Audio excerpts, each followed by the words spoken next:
Hasta ahora hemos hablado de cómo interpretar el RR en una muestra. Sin embargo, es más frecuente que nos interese saber cómo se va a comportar el RR en la población y para ello vamos a emplear intervalos de confianza.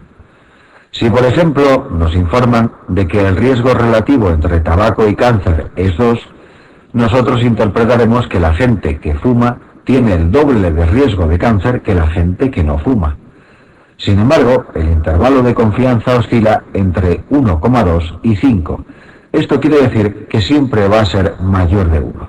Y en todo caso será factor de riesgo, por lo que se dice que ese intervalo y ese riesgo relativo son significativos. Supongamos ahora que tenemos el mismo riesgo relativo de 2 en la muestra, pero ahora el intervalo de confianza es más ancho, incluyendo el 1, ya que oscila entre 0,4 y 8. Esto significaría que no tenemos la capacidad de conocer si el factor de estudio es protector o de riesgo, ya que podría ser tanto menor o mayor de 1. Informaremos en este caso de que el RR es no significativo. Dicho de otra forma, si en el MIR nos ponen una pregunta en la que el intervalo de confianza incluye el 1, la respuesta es siempre la misma: RR no significativo. Las otras medidas de asociación que hay que conocer son las Odds Ratio, OR, y la razón de prevalencias, RP. La OR es la medida de asociación de los estudios retrospectivos, es decir, del diseño de casos y controles. Como el estudio de casos y controles es especialmente útil en enfermedades raras, la OR se aproxima al valor del RR en esa misma circunstancia, es decir, en enfermedades de baja prevalencia. La interpretación de la RR es esencialmente la misma que la del RR, es decir, oscila entre 0 e infinito. El valor nulo es 1. Si la OR es menor de 1, entonces diremos que el factor de estudio es protector. Y si es mayor de 1, diremos que es de riesgo. Por otra parte, si nos dan un intervalo de confianza, de nuevo la interpretación coincide con lo comentado para el RR. Es decir, que si el intervalo de confianza incluye al 1, diremos que el OR no ha sido significativo. La fórmula de la OR está representada en la diapositiva y expresa la relación entre casos y controles. También se denomina cociente de productos cruzados, ya que se puede calcular a partir de los datos obtenidos en la tabla expuesta en la diapositiva. La razón de prevalencias tiene el mismo significado que el RR, siendo la medida de asociación de los diseños transversales o de corte. Medidas de efecto o impacto. Si las medidas de asociación que acabamos de ver nos informaban de si un grupo de sujetos tiene más riesgo que otro por estar expuesto a un factor de riesgo, las medidas de efecto o impacto nos hablan de cuánto de la enfermedad se debe solo al factor de riesgo.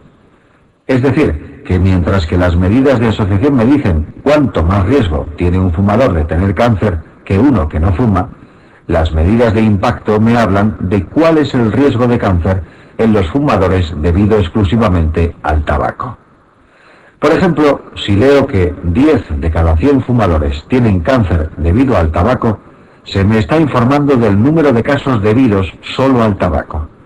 Sin embargo, también me puede interesar conocer cuánto de una enfermedad, como el sarampión, puede ser evitado solo por la vacuna, para lo que de nuevo me hará falta una medida de efecto o impacto. Tenemos, por tanto, medidas de efecto o impacto cuando el factor de estudio es de riesgo, y son el riesgo atribuible en expuestos y la fracción atribuible en expuestos, pero también medidas de efecto cuando el factor de estudio es protector, como son la reducción absoluta del riesgo, la reducción relativa del riesgo y el número necesario para tratar. Vamos a hablar a continuación de las medidas de efecto o impacto cuando el factor de estudio es un factor de riesgo. En primer lugar, tenemos el riesgo atribuible en expuestos, RAE. Se trata de una diferencia de incidencias. Es la diferencia entre la incidencia en expuestos menos la incidencia en no expuestos. La resta resultante es la incidencia debida exclusivamente al factor de riesgo y, por tanto, en el grupo de expuestos. Si nos dicen que en un grupo de 1000 alcohólicos se han observado 100 casos de cirrosis, me estarían hablando de la incidencia de cirrosis en el grupo de alcohólicos. Hay que entender que algunos de esos alcohólicos podrían tener cirrosis, por ejemplo, porque tienen hepatitis vírica. Si nos dicen ahora que de esos 1000 alcohólicos, 75 han tenido cirrosis debido al alcohol, me están hablando de la incidencia debida exclusivamente al factor de estudio, que es el riesgo atribuible en expuestos. Otra forma de expresar cuánto de la enfermedad se debe solo al factor de riesgo es la fracción atribuible en expuestos. En este caso se nos informa del porcentaje de enfermedad que se debe solo al factor de riesgo y, en consecuencia, en el grupo de expuestos. Por ejemplo, si leemos que el 80% de los cánceres en fumadores se deben solo al tabaco, quiere decir que solo un 20% del cáncer que aparece en fumadores se debe a otras causas. Ahora comentaremos las medidas de asociación cuando el factor de estudio es protector. En primer lugar, tenemos la reducción absoluta del riesgo, que nos informa del riesgo que se evita en el grupo de expuestos debido solo a la exposición. Por ejemplo, riesgo evitado de sarampión en el grupo de vacunados, atribuible solo a la vacuna. Esto mismo podemos conocerlo como porcentaje de enfermedad evitada, para lo que necesitaremos la reducción relativa del riesgo. La fórmula es la que se presenta en la diapositiva y nos informa del porcentaje de enfermedad que se evitaría exclusivamente por la exposición. Por ejemplo, el 80% del sarampión en una escuela se ha evitado por la vacunación. El parámetro más utilizado y también el más preguntado en el MIR es el número necesario para tratar, NNT. La fórmula es 100 partido de la diferencia de incidencias y nos informa de a cuántos sujetos deberíamos tratar para asegurar el beneficio en solo uno. Por ejemplo, si el MNT es 10, esto quiere decir que deberíamos tratar a 10 pacientes para conseguir la curación de uno de ellos. Siempre esto se pregunta de la misma manera, que sería la siguiente: ¿cuántos pacientes deberíamos tratar con el nuevo fármaco para conseguir la curación de un caso? Estudios epidemiológicos. Los estudios epidemiológicos son uno de los temas más importantes del MIR, en concreto el ensayo clínico. Los estudios epidemiológicos se pueden dividir en dos grupos: por una parte los experimentales y por otra los observacionales. Los experimentales son aquellos en los que el investigador toma parte activa del estudio, ya que interviene en dos aspectos definitivos. En primer lugar, el investigador introduce el factor de estudio. Esto quiere decir que nosotros, como investigadores, vamos a ser quienes determinemos si unos sujetos deben tomar el fármaco A o B. Esto no puede ocurrir en el observacional, en el que, por ejemplo, yo como investigador no puedo obligar a la muestra a fumar. El segundo aspecto en el que interviene un investigador en el ensayo clínico determina la asignación del factor de estudio. Esta asignación puede ser realizada por el azar, de forma randomizada o aleatorizada, y estaríamos hablando de ensayos experimentales puros, como el ensayo de campo o el ensayo clínico. También puede ocurrir que en la asignación del factor de estudio a uno u otro grupo de la muestra no intervenga el azar. En este caso estaríamos hablando de estudios cuasi experimentales, como el estudio de intervención comunitaria. El ensayo de campo y el estudio de intervención comunitaria tienen en común que se hacen en grupo muy numeroso de sujetos sanos, por lo que evalúan una medida preventiva.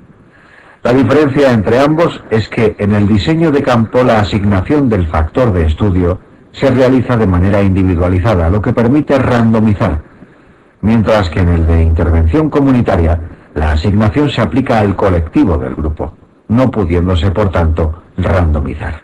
Un ejemplo de estudio de intervención comunitaria es el que realizaríamos si estudiamos la influencia de la fluoración del agua en una comunidad A frente a otra que no la toma. Un ejemplo de ensayo de campo es el que aplicamos cuando a 10.000 niños se les administra a cada uno una vacuna y a otros 10.000 no. Ensayo clínico. El ensayo clínico es el estudio experimental puro por excelencia, y se trata de un estudio randomizado y controlado, es decir, que un grupo de estudio se compara con otro grupo control que no recibe la intervención de estudio, y la asignación a tomar o no el factor de estudio ha sido determinada por el azar. Todo ensayo clínico tiene 4 fases o etapas bien diferenciadas. En la fase 1 se determina la dosis tóxica del fármaco. Suele realizarse en sujetos sanos y el tamaño de la muestra es muy reducido. En la fase 2 se determina la dosis terapéutica o dosis respuesta. Se hace en sujetos enfermos y el tamaño de la muestra, aunque pequeño, es mayor que en la fase 1. La fase 3 es el paradigma de ensayo clínico, porque es la fase en la que vamos a comprobar si el nuevo tratamiento que estoy investigando es mejor que otro que ya existe en el mercado. En esta fase el tamaño de la muestra todavía no es muy grande, por lo que solo nos va a permitir detectar efectos adversos frecuentes. La última fase de un ensayo clínico es la fase 4, que se realiza post-comercialización en grupos de sujetos muy numerosos. Es la fase en la que se determina la farmacovigilancia, es decir, el seguimiento a largo plazo de los sujetos que toman el fármaco para saber si aparecen efectos adversos a largo plazo o infrecuentes. Si tras la ingesta de un fármaco se observa un efecto adverso que se sospecha pueda estar en relación con dicho tratamiento, esto debe notificarse cuanto antes a las autoridades sanitarias. La forma de hacerlo es mediante el formulario conocido como tarjeta amarilla. Ensayos clínicos. Diseños. Los ensayos clínicos pueden dividirse en función del tipo de diseño, tal y como se expone en la diapositiva. El aspecto que más se pregunta del ensayo clínico es conocer las diferencias entre el ensayo clínico cruzado y en paralelo.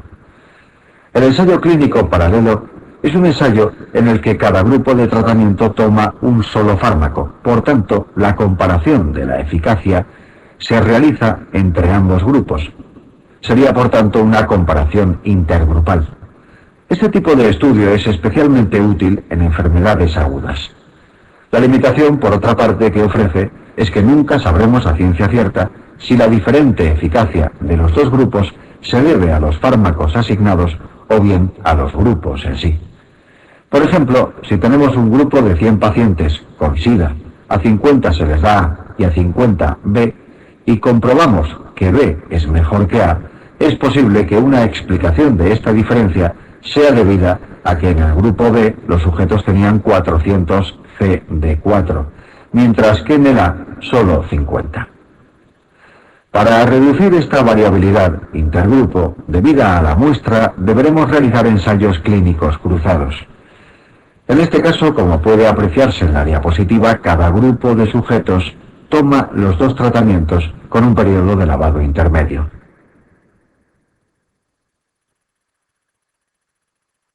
Por ello, en enfermedades crónicas en las que pretendemos comparar la diferente eficacia de dos fármacos, son útiles este tipo de estudios, ya que se compara un grupo de sujetos con él mismo.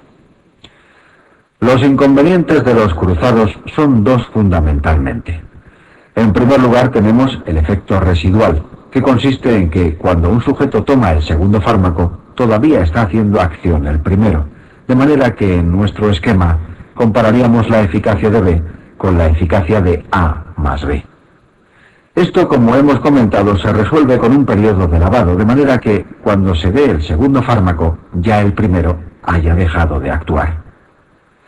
La siguiente limitación de este estudio es el conocido como efecto periodo.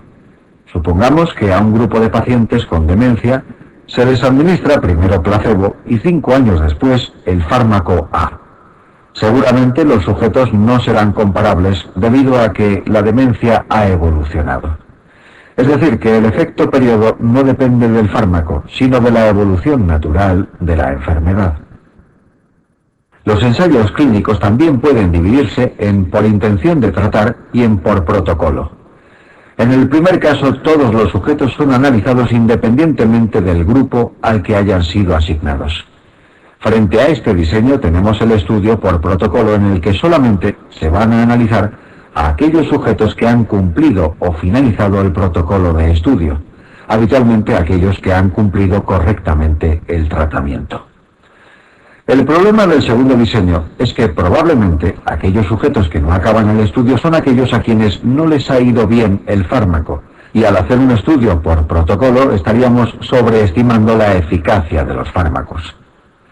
También pueden dividirse los EC en pragmáticos y explicativos. Los explicativos son aquellos en los que la muestra es muy homogénea, lo que garantiza una buena validez interna, pero con la importante limitación de no poder generalizar los resultados a la población. Sin embargo, los estudios pragmáticos se caracterizan por estar formados por muestras muy heterogéneas e, en consecuencia, fácilmente extrapolables los resultados de la muestra a la población. El problema es que la variabilidad de la muestra puede ser la justificación de los resultados diferentes en ambos grupos de tratamientos y no los fármacos en sí. Los ensayos clínicos también pueden ser secuenciales cuando no se conoce el tamaño de la muestra al inicio del estudio. Esto es lo que ocurriría, por ejemplo, cuando tenemos un reducido número de pacientes a los que se asigna bien el fármaco experimental, bien el placebo. Nosotros aumentaremos el tamaño de la muestra hasta que se alcancen diferencias significativas entre ambos tratamientos. Por otra parte, los ensayos clínicos también pueden ser factoriales, caracterizándose fundamentalmente porque se compara un único fármaco o placebo frente a una combinación de fármacos o factores. Estudios epidemiológicos observacionales. Los estudios también pueden ser observacionales. Vamos a ver los tres tipos que más frecuentemente son preguntados en el MIR, que son el transversal, el de casos y controles y el de cohortes. El diseño transversal se caracteriza por realizarse en un momento puntual en el tiempo, de manera que no puede haber seguimiento de los pacientes. Determinaremos, por tanto, en un momento concreto cuántos pacientes hay en la comunidad, es decir, conoceremos la prevalencia de la enfermedad. Como medida de asociación, en consecuencia, utilizaremos la razón de prevalencias.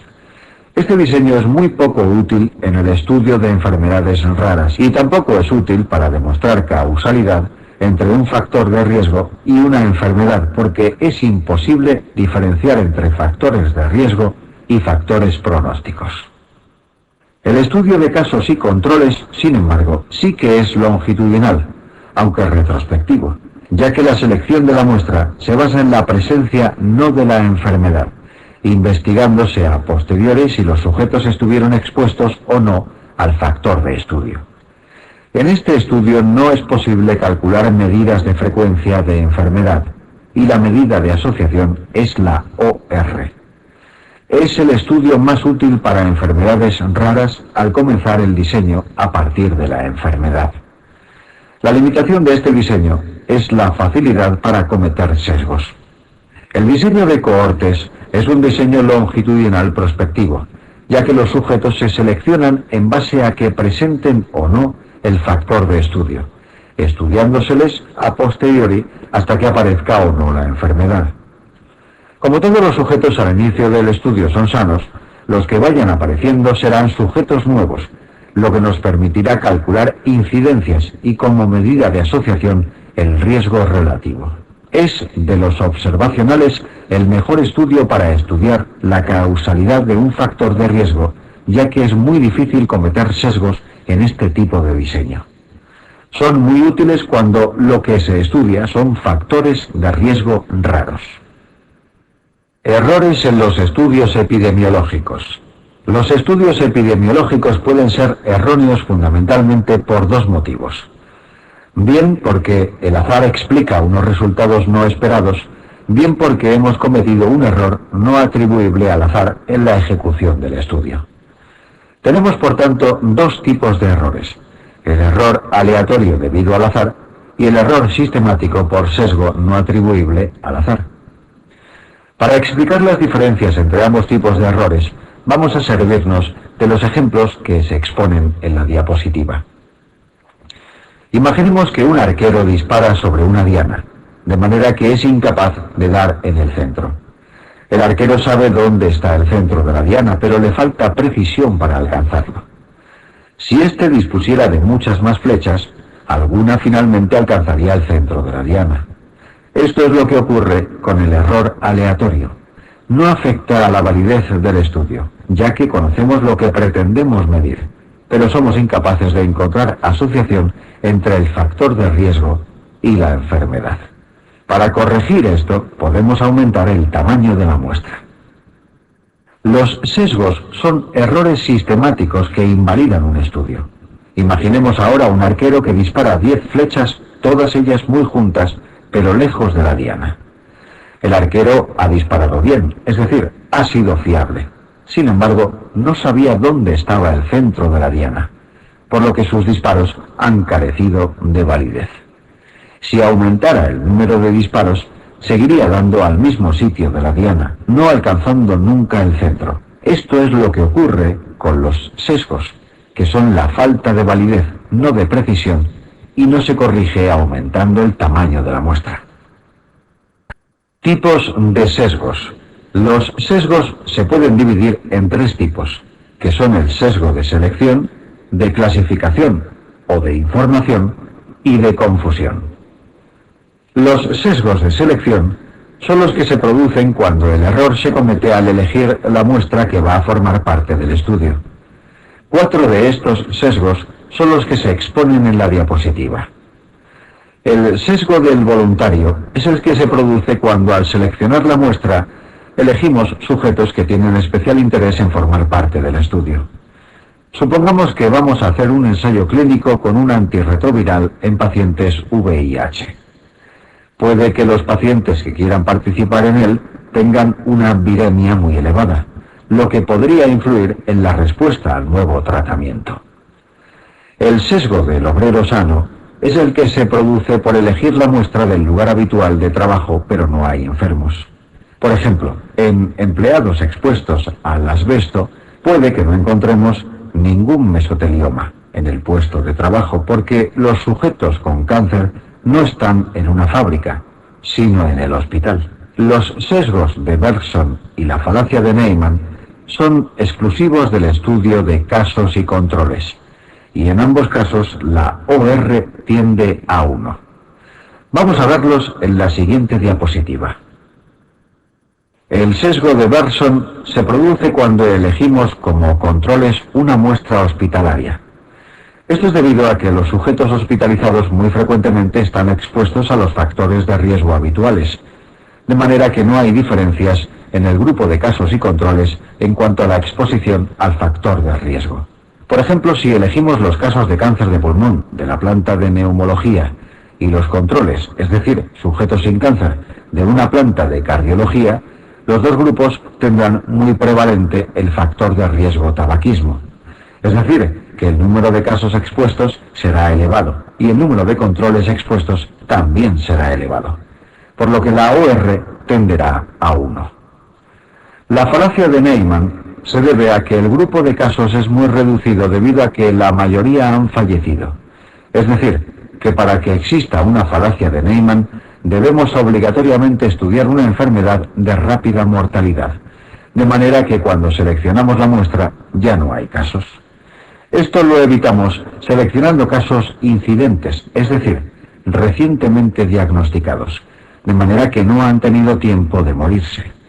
En la falacia de Neyman, por tanto, tenemos pocos casos expuestos y pocos controles expuestos, por lo que de nuevo la OR tiende a 1. Los sesgos de clasificación pueden ser diferenciales o no diferenciales. Los no diferenciales son aquellos en los que los dos grupos están mal clasificados. Por ejemplo, entre tabaco y cáncer de pulmón, en los dos grupos de sujetos hay sujetos que fuman y que no fuman, en vez de solo haber fumadores en un grupo y no fumadores en el otro. En este caso se minimiza la asociación entre tabaco y cáncer, ya que los dos grupos de sujetos son muy similares en cuanto a la prevalencia del factor de riesgo. El sesgo de clasificación diferencial se caracteriza porque solo uno de los grupos tiene sujetos mal clasificados, mientras que el otro está correctamente formado. En el ejemplo anterior, un grupo estaría formado por no fumadores, mientras que el otro lo formarían fumadores, pero también algún no fumador. Dos sesgos de clasificación diferencial son el de memoria y el de atención. El de memoria se caracteriza porque los controles no recuerdan el antecedente a la exposición al factor de riesgo, mientras que los casos sí. Imaginemos que estamos estudiando la asociación entre la ingesta materna de un fármaco durante el embarazo y el desarrollo de embriopatía.